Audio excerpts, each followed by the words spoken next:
Posle nekoliko meseci služenja narodu, vojniku stiže pismo od njegove devojke. Dragi Mišo, teško mi je što moram da ti to kažem na ovakav način dok si u vojsci, ali bojim se da naša veza više ne može da izdrži ovakvu razdvojenost. Bilo mi je teško bez tebe, samo. Počela sam malo da izlazim i onda, reč po reč, zaljubila sam se u drugog dečka i sada sam sa njim.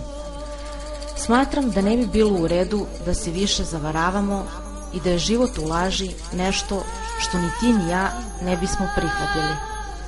Zato sam ti, makoliko znam da će ti biti teško, morala napisati ovo pismo.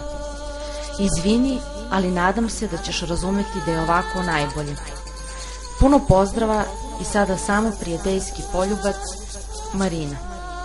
PS, molim te vrati mi moju sliku koju sam ti dala pred polazak u vojsku. Vojnik pao u bedak. Kunjao nekoliko dana po kasarni i najzad mu padne na pamet. Rastrči se okolo i od svakog vojnika, saputnika izmoli po neku fotografiju. Njihovih devojki, sestara, rođaka. Našla se tu i poneka pevačica.